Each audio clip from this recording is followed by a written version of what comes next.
The fluorescent lights inside room 2141 of the Rayburn House office building cast the same flat, institutional glow they always do. But nothing about the morning of this hearing felt routine.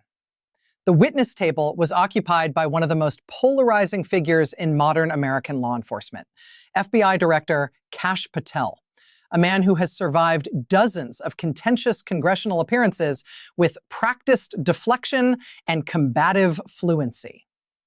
But today, the questions were not about immigration statistics or counterterrorism budgets.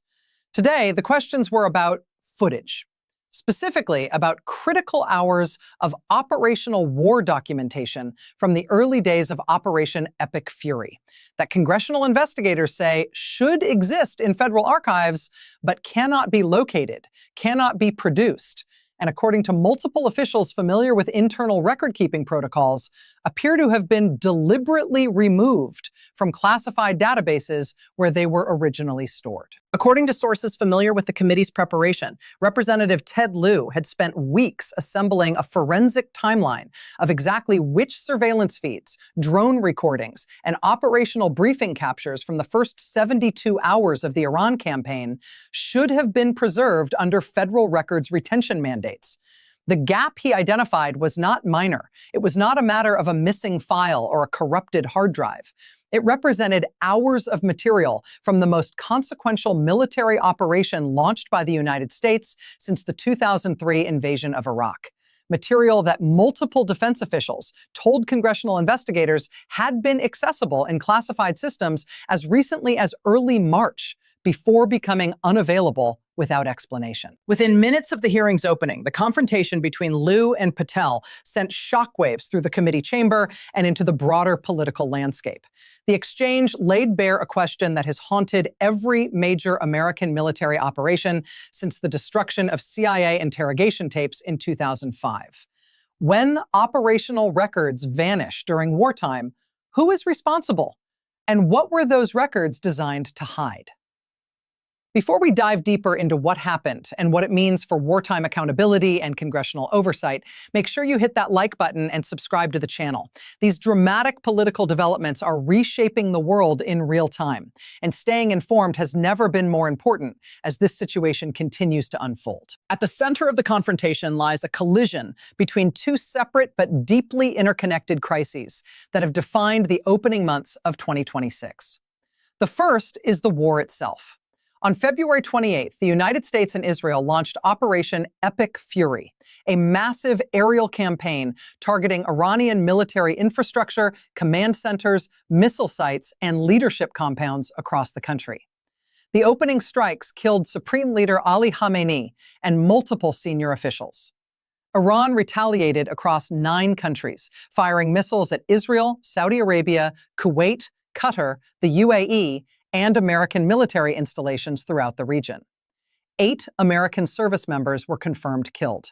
Approximately 140 more were wounded. The Strait of Hormuz, the narrow waterway through which a fifth of the world's oil supply transits daily, was effectively shut down by Iranian Revolutionary Guard forces, who declared it closed and began attacking commercial shipping.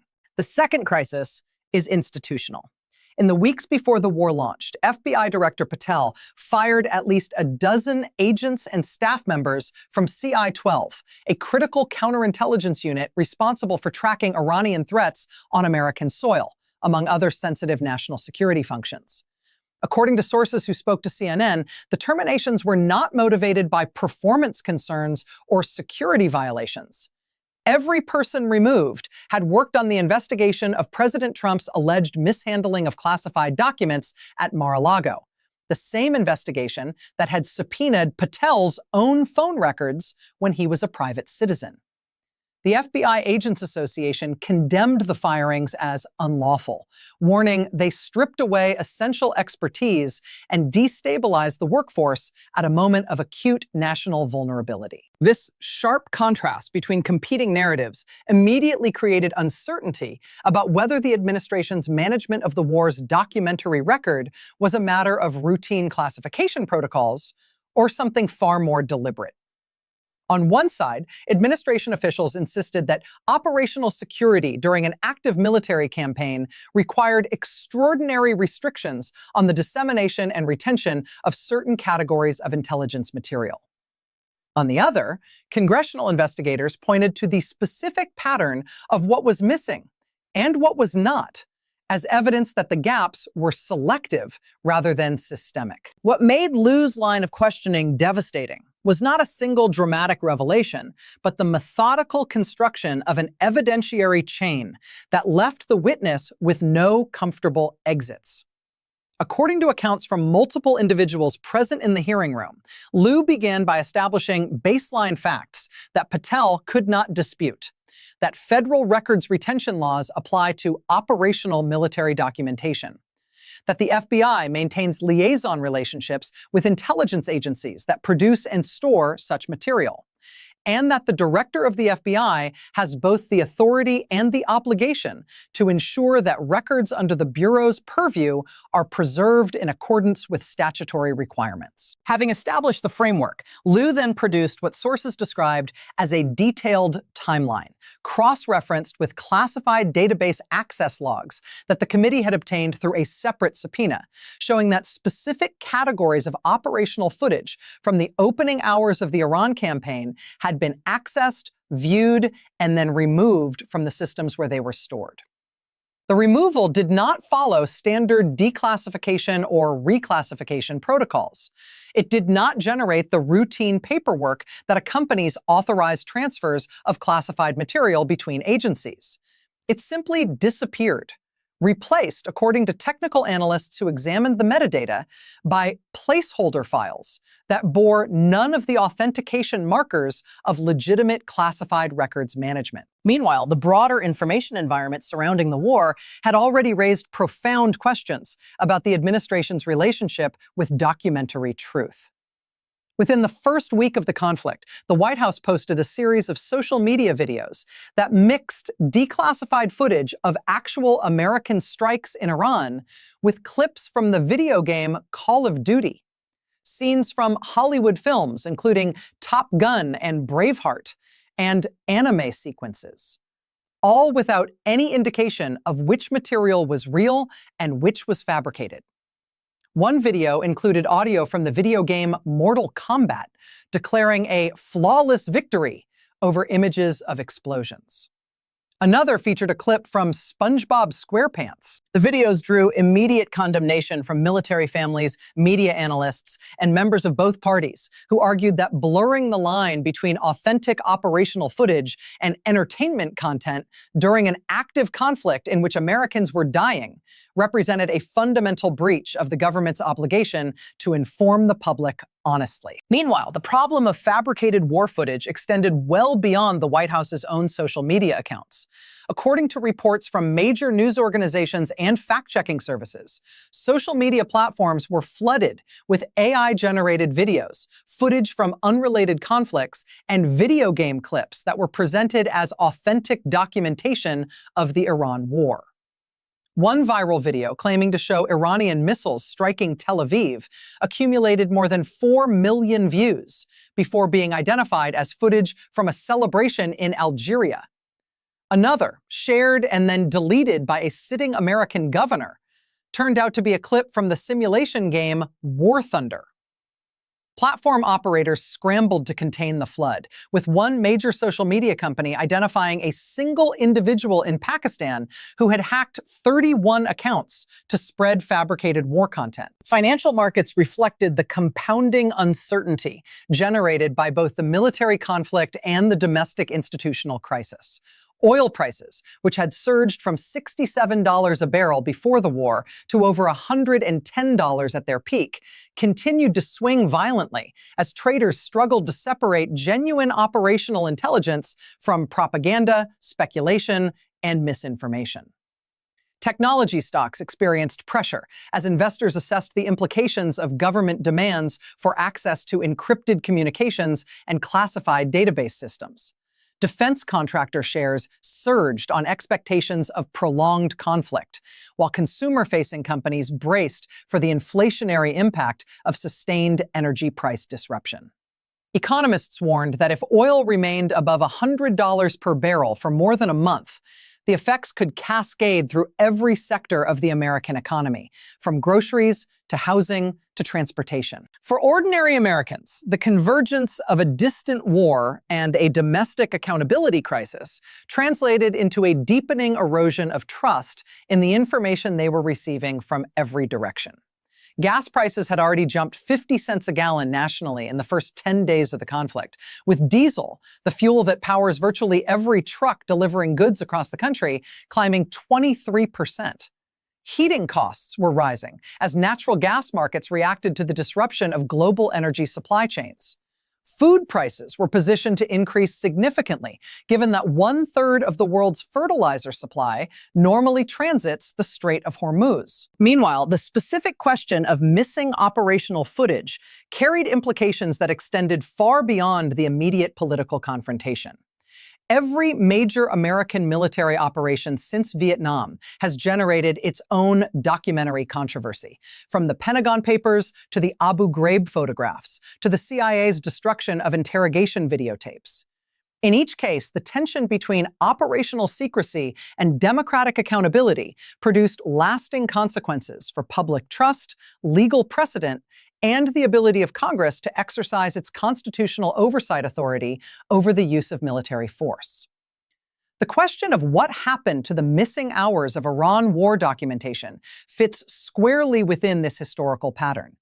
And the answers, when they eventually emerge, may prove equally consequential. The hearing itself ended without resolution. According to reports, Patel declined to directly answer questions about whether he had personal knowledge of the removal of operational records, citing ongoing classification reviews and the sensitivity of material related to active military operations.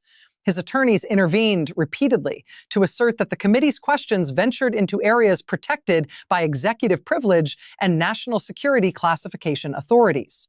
Lieu responded by noting that classification authority does not extend to the destruction or concealment of federal records, that congressional oversight of military operations is a constitutional obligation rather than a discretionary courtesy, and that the pattern of selective record removal he had documented bore none of the hallmarks of legitimate security procedures. The strategic context of this confrontation cannot be separated from the broader transformation of the relationship between the executive branch and the institutions designed to constrain it. Under Director Patel, the FBI has undergone the most dramatic personnel restructuring in the Bureau's modern history. Agents who worked on investigations connected to the president have been systematically removed. Counterintelligence units have been gutted at the precise moment their expertise was most needed. The Bureau's director has simultaneously characterized the subpoena of his own phone records as a scandalous abuse, while deploying subpoena authority against encrypted communications of American citizens engaged in constitutionally protected activity. And now, critical operational records from the most significant military campaign in a generation appear to have vanished from the systems where they were stored. Despite the intensity of the hearing and the specificity of the evidence Lieu presented, definitive conclusions about what the missing footage contained, who authorized its removal, and whether the removal constituted a violation of federal records law remain elusive. Military analysts and legal scholars noted that establishing the chain of custody for classified operational material is inherently complex, that multiple agencies may have legitimate but conflicting retention protocols, and that the fog of an active wartime environment creates genuine ambiguities that can be difficult to resolve even with full cooperation from all parties. In this case, full cooperation appeared to be exactly what was not being offered. What remains clear is that the American public is being asked to trust an administration conducting a major war while simultaneously dismantling the institutions designed to verify that trust. The same government that mixed video game footage with real combat operations in its official communications is now unable or unwilling to produce hours of operational documentation that federal law requires to be preserved. The same FBI director who fired the agents tracking Iranian threats before the war began is now declining to answer questions about whether records documenting the war's execution have been deliberately destroyed. Analysts are weighing multiple possible trajectories. One scenario involves a narrow resolution in which the missing records are eventually located in an alternative classified system, their temporary unavailability attributed to bureaucratic confusion during the transition to wartime operations. Even under this best case, the precedent of operational records becoming inaccessible to congressional oversight during an active conflict would establish a template that future administrations could exploit. A second scenario involves prolonged legal confrontation between the committee and the executive branch over access to classified material, a battle that could reach the federal courts and force a definitive ruling on the scope of congressional war oversight authority in the age of digital record-keeping and classified databases. A third scenario, the one that the hearing's most pointed questions appeared designed to explore, involves the records were removed precisely because they documented something the administration does not want subjected to oversight. Whether that something involves targeting decisions, civilian casualty assessments, the intelligence basis for specific strikes, or operational communications between political and military leadership remains unknown. But the question Lieu posed, who authorized the deletion, is one that does not dissipate simply because it goes unanswered in a hearing room. It persists, it compounds. And history suggests that when wartime records vanish, the answers that eventually surface are rarely the ones the people who destroyed them intended. The implications extend far beyond the immediate political confrontation. They touch on fundamental questions about democratic governance during wartime, about whether a society can hold its leaders accountable for the use of lethal military force when the documentary record of that force is controlled exclusively by the people who ordered it deployed. The world watches as the United States wages its largest military operation in a generation, while simultaneously fighting over whether the records of that operation will survive to be examined by the institutions the Constitution empowers to examine them. In the end, the missing footage, whether it amounts to 14 hours or 14 minutes, represents something larger than any single hearing or any single confrontation between a congressman and a bureau director. It represents the ongoing test of whether transparency and accountability can survive the conditions that most urgently require them: war, institutional capture, and the systematic erosion of the mechanisms designed to ensure that power answers to something beyond itself. Whether the records are recovered, whether the questions are answered, and whether accountability follows will depend on decisions made in courtrooms, hearing rooms, and classified facilities in the critical weeks ahead. What is certain is that the gap in the record, the silence where documentation should exist, will echo far beyond this moment, reshaping how Americans understand this war, this administration, and the fragile architecture of democratic oversight in an era when the people in power increasingly control not just the decisions, but the evidence of the decisions themselves. Stay tuned for more updates as this situation continues to develop. Make sure you subscribe so you never miss dramatic developments shaping the world.